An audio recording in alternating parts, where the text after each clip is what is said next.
Christians across Pakistan say it's about time the violence against them stopped once and for all. They're desperate to be heard, but believe that as a minority community, their concerns fall on deaf ears. The town of Tisar near Karachi was the focus of the latest anti-Christian sentiments. Homes and windows riddled with bullets, churches desecrated and burnt, pro-Taliban slogans daubed across the walls, and the human suffering continues.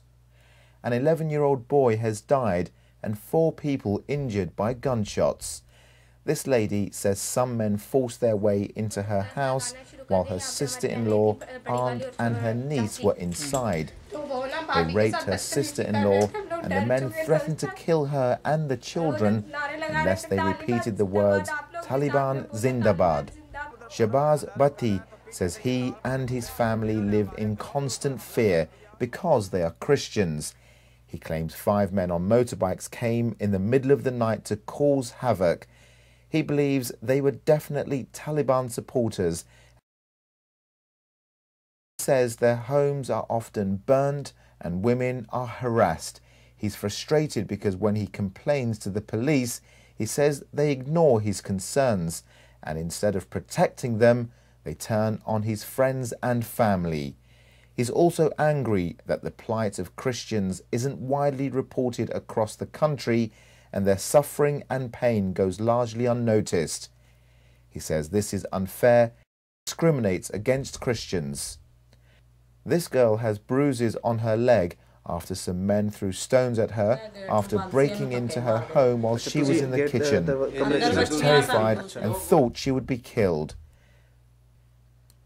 The Christians in Karachi say the attacks against them are vicious and both the young and old, men and women are regularly targeted. This man says he was shot in the arm trying to save his family from the Taliban, but he says it was the police who shot him, and when he complained, no one took him seriously. No one would even drive him to hospital, and when he was in agony after being shot, it was his brother who took him. He feels disappointed and let down by the police. There have been street protests against the attacks.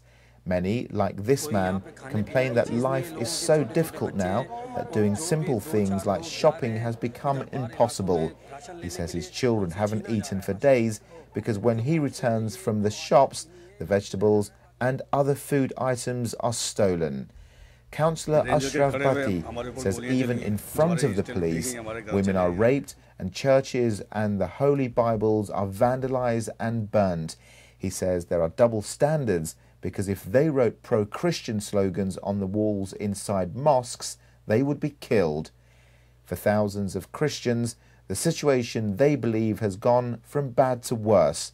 They want help, equality and the right to practice their religion in peace and live in harmony with people from all faiths. This is Pukaar News in London.